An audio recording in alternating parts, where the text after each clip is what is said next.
platform, and it's a simulcast again, a special edition of Politics right now.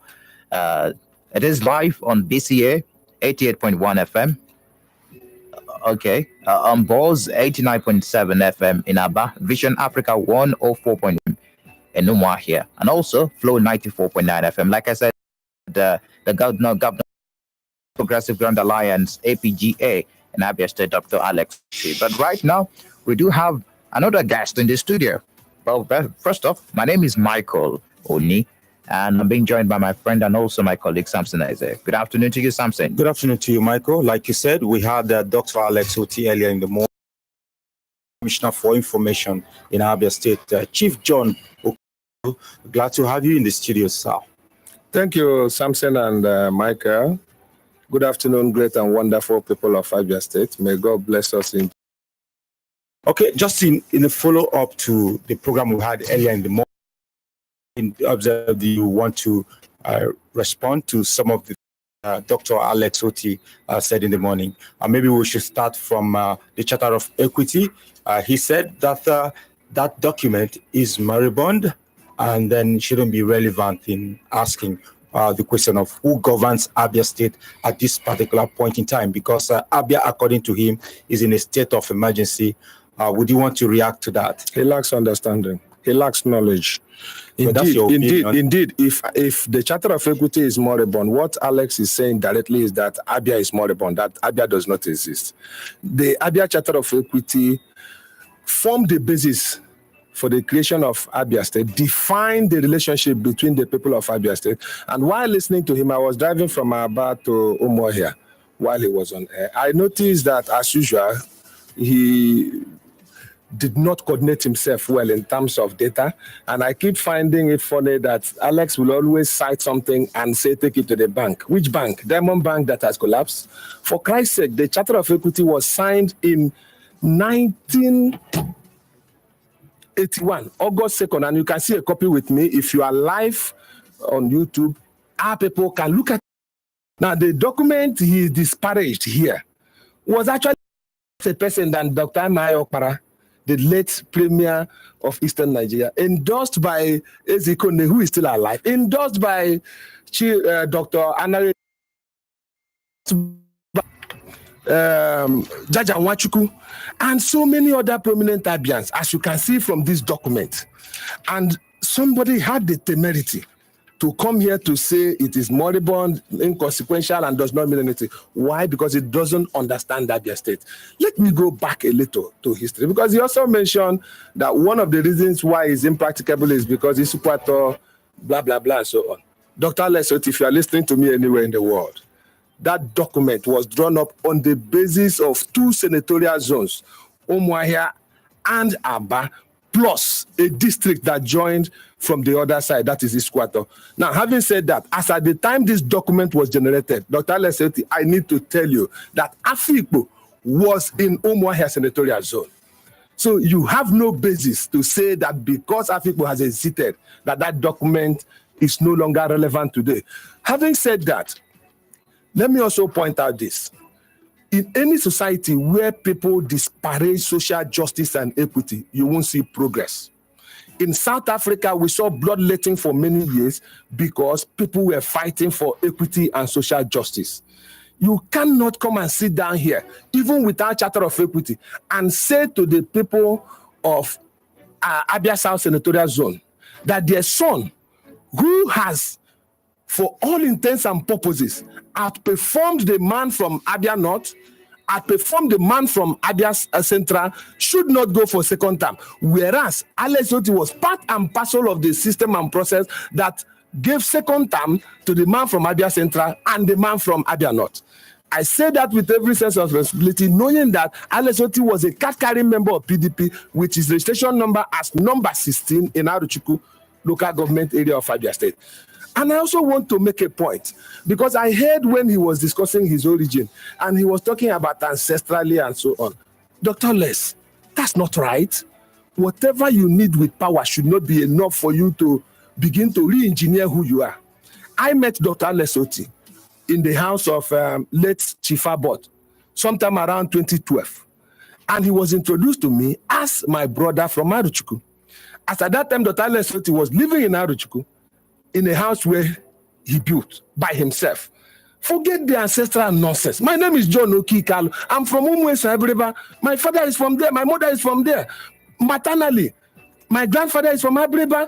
Being in Abreba, I am an Abreba man, simple and short. Let me ask Dr. Alex Oti, if you so believe that at any point in time in your life, you were from Isialangwa, why did you register at Uniport with local government of origin as Arochukwu Ohafia local government? I also registered at Nnamdi Azikiwe University as a student of Arochukwu Ohafia local government. So if you suddenly discovered that your registration documents were false and fake, when are you going to repudiate those things? When are you going to drop the degree you collected from there? Because you must have entered false information to obtain that degree. In fact, let me also point out to Dr. Alex Oti, and I challenge him to produce his international passport, the one he was using before 2012. If in that document he did not write local government of origin as Arochukwu Ohafia, then I don't know what I'm talking about. Well, should that really matter? Because yes, we're it should. Talking about the governance yes, of it should. Abia State, yes, it should. Capacity to govern Abia State. Should that really matter? Hello, sir. The most important thing about a potential leader is personal character. A desperate man who changes origin to take what belongs to others lacks personal character. And let me tell you, whatever you seek to gain by cheating and wayo means, you are not seeking that thing for the right reasons. So it does matter. Let me give you an instance. Uchoga contested for governorship in 2015. He maintained that he's from Isukwato. Today he's contesting again. He's maintaining that he's from Muturu in Isukwato. Nobody is raising issues of origin. We are not even asking the question of whether his first name is Lawani or not, because Uche has consistently said, I am from Muturu in the Isukwato local government. Why is Alex Oti turning himself to a bat? In the morning, he belongs to bed. In the night, he belongs to priest. It is wrong. See, let me tell you, so that you people don't, because I heard him saying that even if somebody from Kafanchan wants to come and govern Abia, and the person can do a good work, the person should do that. Doctor, indeed, Mr. Alex Oti, because your PhD is not an academic PhD, so you will understand why I'm calling you Mr. Alex Oti. The fact of the matter is that it does matter. In the constitution of this country, you are defined by state of origin, by local government of origin, and you did not feel Kafanchan when you were entering the university. In your international passport, you did not feel Kafanchan. The governor of Abia State is the governor of the people of Abia State. And it is well defined in the law that you must have where you're coming from to become a contestant for that office. So, coming back to Charter of Equity, okay, it's very simple. The whole idea behind it is very simple. It's meant to prevent one group from dominating others within the Abia political establishment. And by so doing, what they have done for us, our founding fathers, those ones he disparaged, the same people he has started calling bloody tonic takers, people like Ezeuga and Ezekwe. It's absurd that this man is ready to destroy every institution in Abia State because he wants to be governor. What they were thinking about was the crisis they had prior to coming together to agree on a state called Abia.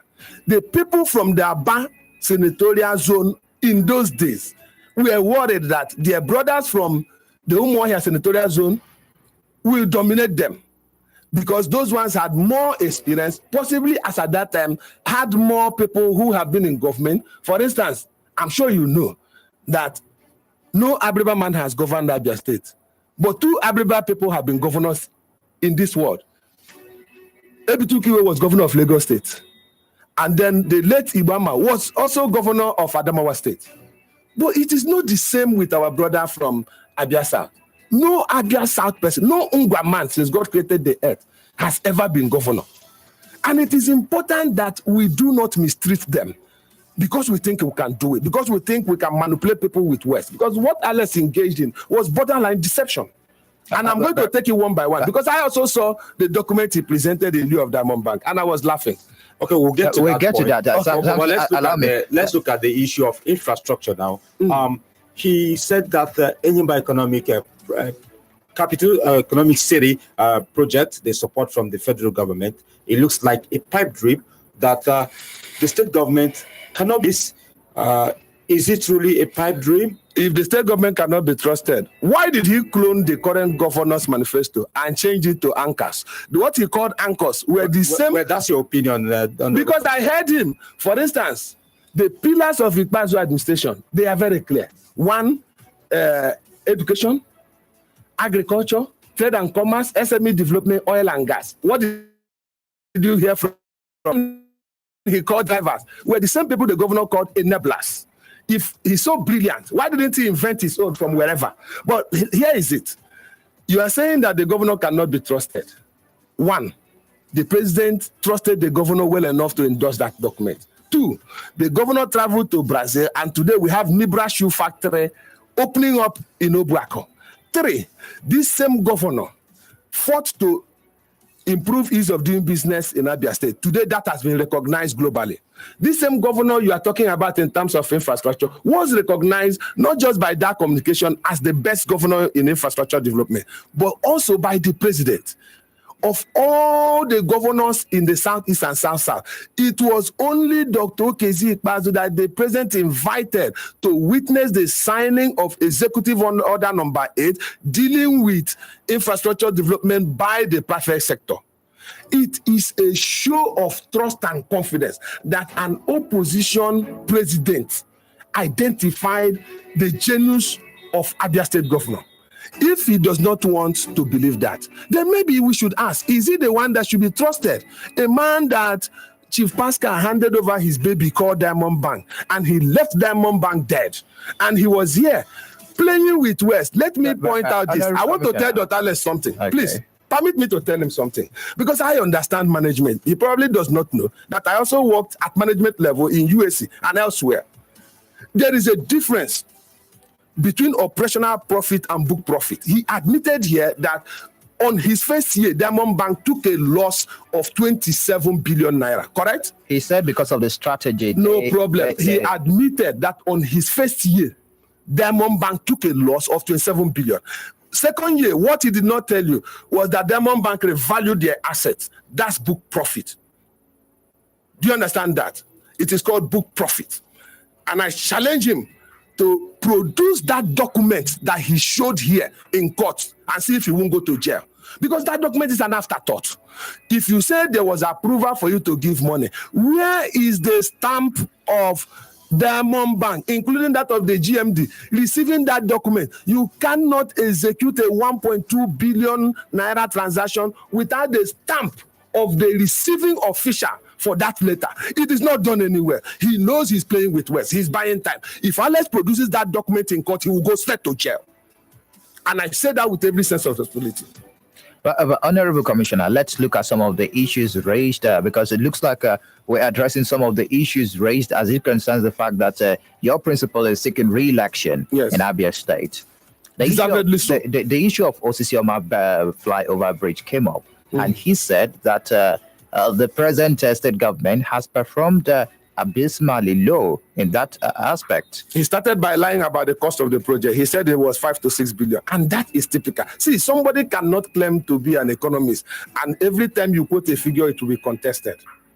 Number one, what we paid for that bridge was clearly stated, because that project passed through the House of Assembly. It was part of the project we funded from the bailout fund, from one of the Paris Club refunds.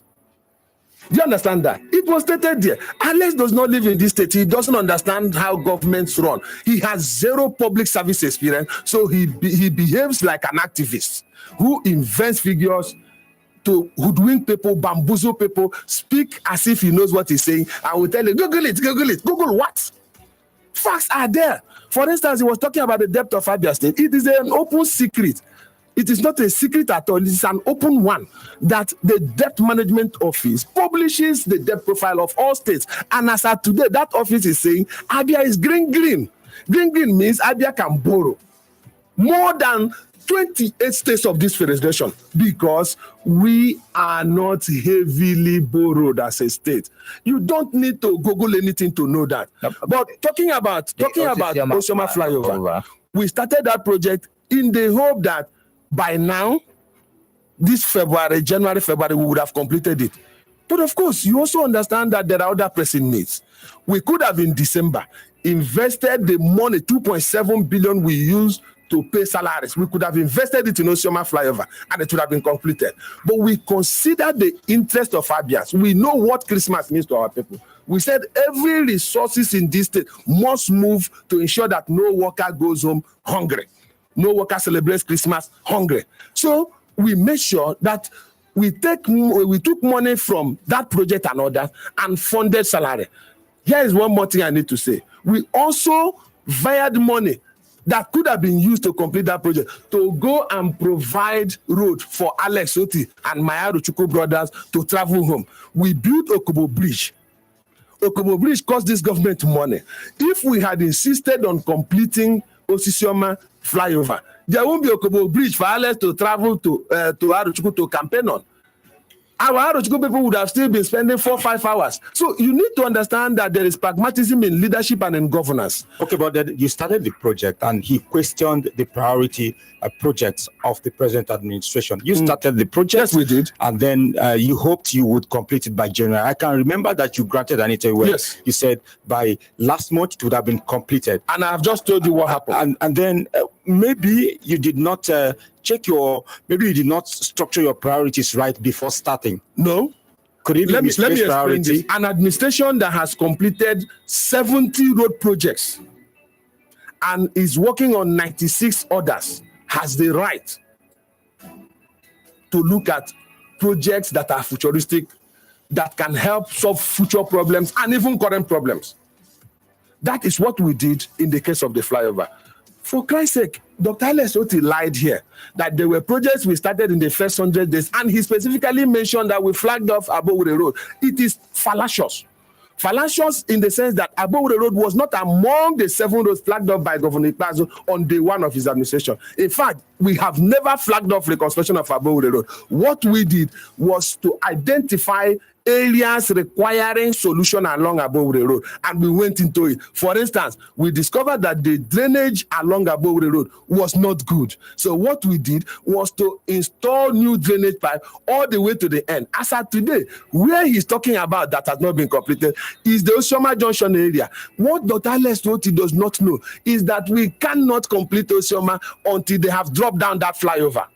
But another issue that came up during the course of interview, the fact the number of roads done by the state government, you said about 60 plus roads. 71 today. And ongoing. Because I've just added the one we completed at Omwa here last week. Okay, but the number of kilometers done is another thing that came up during the course of that interview. It's just about 70 plus kilometers.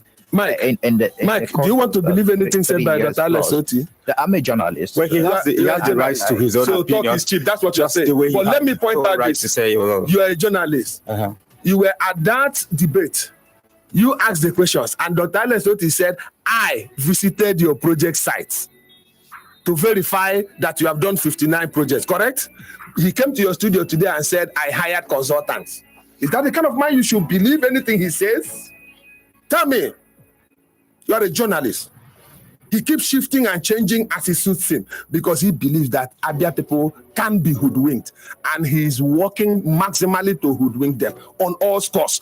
Nothing said by Dr. Alex Oti should be believed by anybody. Having said that, it is also not important to dwell on kilometers of road when you are dealing with road projects at certain locations. For instance, when Alex published a video on the state of Fox Road, was he talking about kilometers? Didn't he know the length of Fox Road? When he was complaining about Kamalu Road, why was he not talking about kilometers? Was he not talking about those so that the problem can be solved? So now it is now kilometer. Well, if it is kilometer, tell Dr. Alex Oti that Governor Kezi Ikpeazu has done 10 kilometers of road in every local government in Abia State, and we have 17 local governments. So he can start counting kilometers from there. Beyond that, I need to say this. There are certain ingredients everybody must note when talking about the cost of a project. One is the design of the project, and that design is tangential to the topography of the area under consideration. Second is the scope. You cannot come and sit down here and quote figures and say this XYZ road cost 1 billion. It should have cost 200 million without consideration for one, scope, two, the topography, three, the design of that road. For instance, a 7 by 7 meter road cannot be of the same cost with a dual carriageway. Do you understand my point? The man continues. I said he operates on borderline deception. Okay, it is wrong. Let's address the issue of workers' welfare. Yes. That has dominated discussions, even not just Dr. Alex, other candidates, other opponents of Governor Okezie Ikpeazu have equally made it their point of discussion. Now, workers' welfare and management of resources available to the state. Dr. Alex said that the state has enough resources to keep projects running and then pay workers, even come up with social safety nets programs that would make lives better. That was how he was talking, and they gave him the job of MD of Diamond Bank, and Diamond Bank is Commissioner. Let me come to workers' welfare. As at today, hold on. Let's look at it this way. What is available to ABIA state government on a monthly basis? Let's even start from last month in terms of revenue from the federal government. My brother, usually every month there are variations in what is received from federal allocation. I think there should be an estimation. How do you begin to estimate when in 2015, November, December, we received 1.6 million and 1.6 billion and 1.9 billion respectively? How do you begin to estimate? These things fluctuate depending on what the federal government is able to make from oil and of course from tax receipts coming to the center. And that is even where, again, Alex continues to mislead those he wants to mislead, not people like me. He talked about ABIA being an oil-producing state. He doesn't understand that allocations are not only on the basis of whether you are oil-producing or not. And even with oil-producing, ABIA is only marginally an oil-producing state. We have about 4 oil wells that are working. Our neighboring states that are oil-producing, some of them have 56, others 70-something, and so on and so forth. We received in this state 19 million naira as 13% derivation. 19 million naira. Go and check the record. And these are things he will never talk about. He keeps talking about oil producing. He doesn't even know that the number of local government, the population, and other variables affect how much you get from FAC. So when he comes on air, he paints a picture that suits his everything is bad agenda. Okay, and he was talking about negative. The IGR. In terms of IGR, yes, we have acknowledged that the collection method is not yet optimal. So you agree and with him? We brought in people to automate the collection process. And in the next few months, we will kick in with what has already been designed. These things take time. You have to study every system for you to make changes. It is too cheap to say, I will water you, I will fire you, I will burn you, I will raise you. No, you need to understand the system so that you can make changes over time. If people make the mistake of voting for less, I will tell you what will happen. They will face exactly the same thing Nigeria faced when they elected Buhari and APC at the center. That's your prediction, sir. Because just like Buhari and APC, he is making all kinds of promises, including those that are outlandish. Buhari and APC promised $1, 1 naira. Correct? They promised everything promisable. And then the first thing they did was to complain. There is no money. We didn't see any money. That is why we've not done anything. We are in for the same thing. But I thank God that I know Abians. Because they remember that same man in 2015 told them that he went to International Finance Corporation and that he, as a private citizen, borrowed $100 million or $100 billion to develop ABIA. And that from day one, if they elect him, he will deploy the money. And we asked him a simple question. You are a banker. You are supposed to be an educated person. He keeps talking about being an economist. Can an individual borrow on behalf of a state? This man is on a journey to mislead. He went to US and told them that he's the owner of Geometrics. Look, I thought you journalists gave him a pass. You were not hard enough on him because you should have asked probing questions. I expected probing questions. He went there and told, I have a video.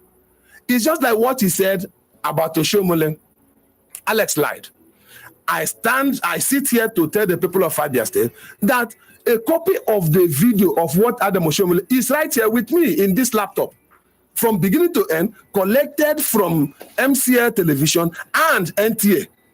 I reviewed from beginning to end. I did not hear where Adam Oshomole said he ever met Governor Ikpeazu in his life. And I make bold to state this. Since Adam Oshomole became the chairman of APC, Governor Ikpeazu never met him until just 2-3 weeks ago when he showed up at Eziko Nne's house during the visit of the president. So how could Adam Oshomole have said that Governor Ikpeazu promised him this? I remember the exact wordings. He said, we heard rumors that he's going to give us 25%. He said he heard rumors that he's now ending the rumors, that nobody will give anybody 25%.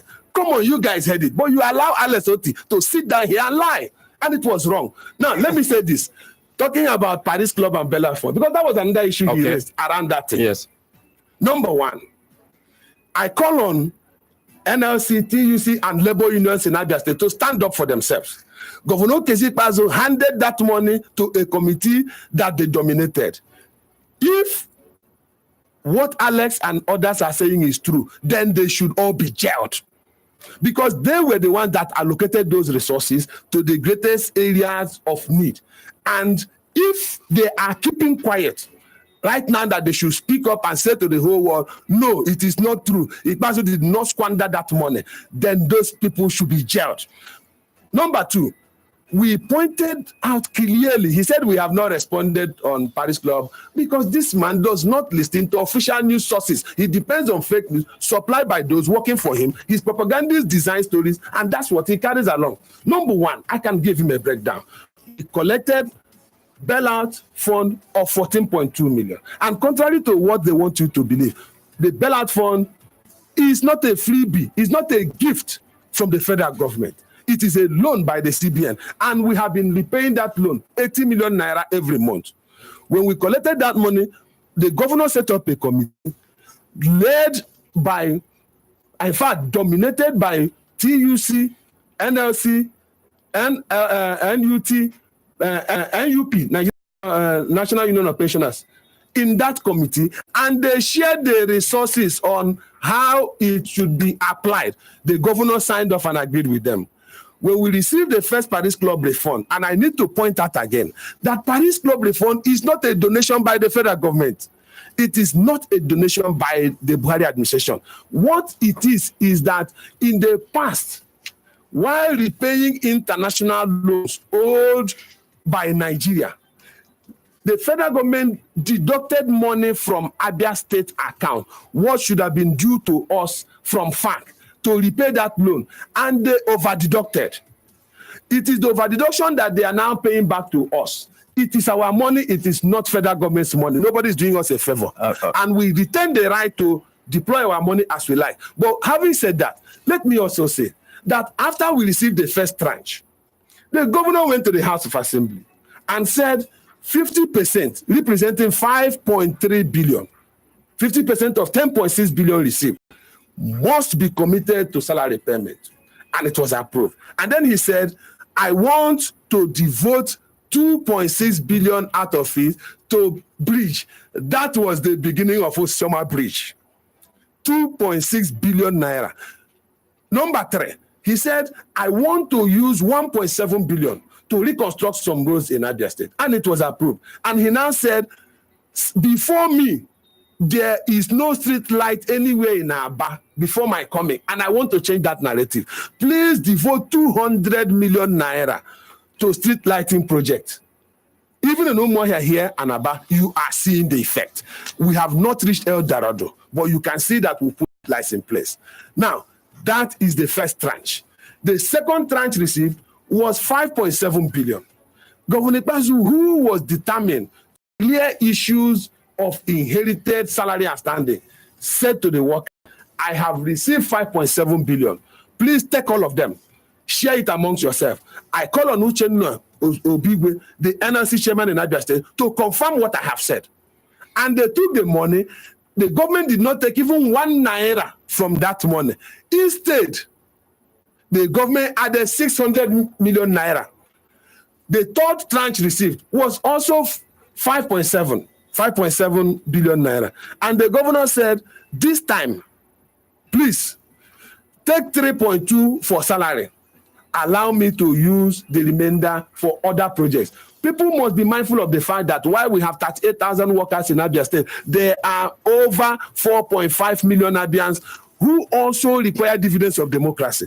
While you are servicing the needs of the 38,000 workers, you must service the need of the over 4.5 million Abians. For those ones, good road is a dividend. For workers, both good road and their salary should be dividend of democracy to them. By the way, I have a question. By the way, you will ask me, all right, so that I don't stop with this. We are supposed to have received another tranche of Paris Club reform based on our calculation of what was over-deducted from ABIA money. Other states have received, some of them 20 billion, others 25, 30. We have not received. We do not want to say that it is because of politics that the government has not released that money to us. But we have said publicly that when we release that money, we want to devote it to pension and indeed the portion of secondary school teachers' payment, and also use it to support early. For the records, nobody working in any ministry, department, and agency of Abia State is owed even 1 month's salary. And I'm saying this on air because we have paid December to all of them. We have paid January to most of them. In fact, I think the last group received today. Parastatals are not our direct responsibilities. But even then, we are aware that 60% of Abia State parastatals are up to date with salary payment. And that includes Abia State University Uturu. That includes BCA under my supervision. Indeed, BCA pensioners are not owed 1 kobo.